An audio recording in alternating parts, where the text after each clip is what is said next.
Pada malam harinya, Ratu Syahrazad kembali menuturkan ceritanya. Ia mengatakan bahwasanya setelah sampai di dekat Bukit Permata Hijau itu, Hasib Karimudin melihat sebuah singgasana emas yang bertatahkan berbagai macam mutiara.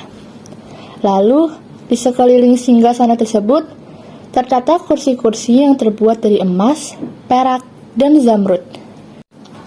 Hasib Karimudin terus mendekat. Sesaat ia menarik napas panjang, kemudian menghitung kursi-kursi yang terhampar di depannya.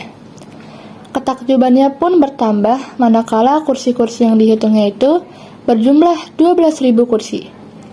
Beberapa saat, ia memandangi singgasana emas yang berada tepat di tengah-tengah kursi-kursi tersebut. Lantas, ia mendekatinya dan duduk di atasnya. Sesekali, Hasib Karimudin meraba singgasana emas yang didudukinya, lalu mengarahkan pandangannya ke seluruh hamparan kemewahan yang ada di sekelilingnya dengan perasaan takjub yang tiada terkira, hingga membuatnya tertidur dan tak sadarkan diri selama beberapa saat. Ia tidur lelap seperti orang yang sangat letih dari sebuah perjalanan panjang. Matanya tak berkedip sedikit pun. Tiba-tiba, suara hembusan angin, desisan keras, dan kegaduhan menyelinap ke telinganya. Ia pun terjaga dan pelan-pelan membuka kedua matanya. Namun, alangkah terkejutnya ia ketika melihat kursi-kursi di depannya telah diduduki oleh ular-ular raksasa yang besar rata-rata 100 ziro. Matanya terbelalak seolah tak percaya, tubuhnya gemetar karena ketakutan, dan keringat dingin pun bercucuran karena tak tahan melihat kengerian dan bahaya yang mengancam. Hasib Karimudin seakan sudah tak percaya bila hidupnya masih akan tersisa. Apalagi ketika mata ular-ular tersebut menatap tajam seperti bara api ke arahnya yang tengah berada di atas singgasana. Ia tak berani melihat mereka dan berusaha mengalihkan pandangannya ke arah telaga. Namun, betapa terkejutnya ia ketika di telaga itu pun ribuan, bahkan jutaan, ular kecil menggeliat liat dan saling bertumpuk-tumpukan. Sesaat kemudian, seekor ular sebesar kuda mendekat ke arahnya. Di atas punggung ular tersebut, terdapat sebuah talam emas, dan di tengah-tengah lidahnya, terdapat mahkota yang memancarkan seperti cahaya kristal. Nampak olehnya ular itu berkepala dan berwajah seperti manusia. Namun demikian, ternyata ular-ular itu juga bisa berbicara dengan bahasa manusia secara fasih. Setelah berada tepat di depan Hasib Karimudin, ular yang berada di atas talam itu mengucapkan salam kepadanya. Hasib Karimudin pun menjawabnya.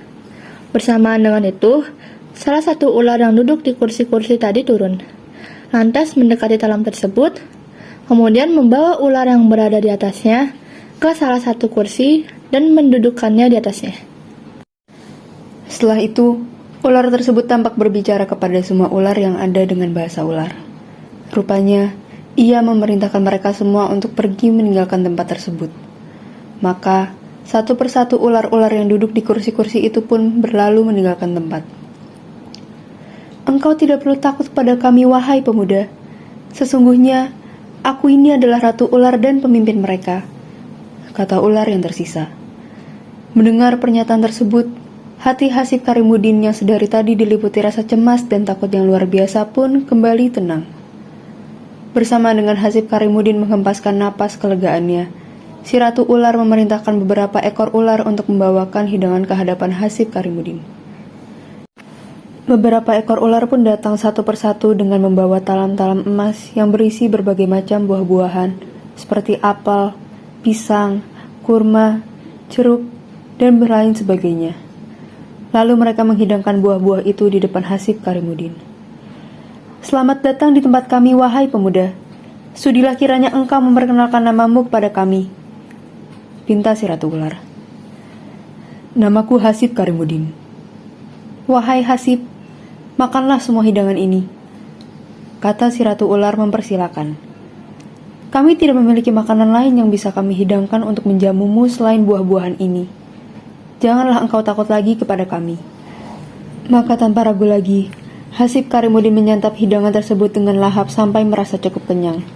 Setelah itu, ia memanjatkan rasa syukur kepada Allah Subhanahu wa Ta'ala dan ular-ular yang menghidangkannya tadi datang lagi untuk menyingkirkan sisa-sisa hidangan tersebut. Wahai Hasib, ceritakanlah kepadaku tentang siapa engkau sebenarnya, dan apa yang telah terjadi padamu hingga engkau bisa sampai ke tempatku ini. Pinta si ular. Sesaat sebelum menjawab, Hasib Karimudin menarik napas panjang. Kemudian, ia menceritakan perjalanan hidupnya secara runtut, dari sejak mulai kapal ayahnya pecah di laut. Bagaimana ibunya melahirkan dirinya, ibunya memasukkan dirinya pada saat berumur 5 tahun ke sebuah sekolahan, dan ternyata dirinya tidak mau belajar. Ibunya melatihnya untuk menekuni keahlian, dan dirinya tak menguasainya sama sekali. Hingga akhirnya, ibunya membelikan seperangkat alat pencari kayu, dan menitipkannya kepada 2 orang pencari kayu bakar untuk ikut bekerja dengan keduanya. Setelah itu, Hasib Karimudin melanjutkan ceritanya tentang bagaimana ia menemukan sebuah sumur madu. Lalu kedua temannya bersekongkol untuk mengkhianati dirinya dan meninggalkannya terperangkap di dalam sumur hingga ia menemukan sebuah lubang tempat keluarnya kalajengking yang sempat dibunuhnya. Kemudian menemukan sebuah pintu lorong yang akhirnya membawanya ke istana Ratu Ular tersebut. Itulah cerita perjalanan hidupku hingga aku sampai ke tempatmu.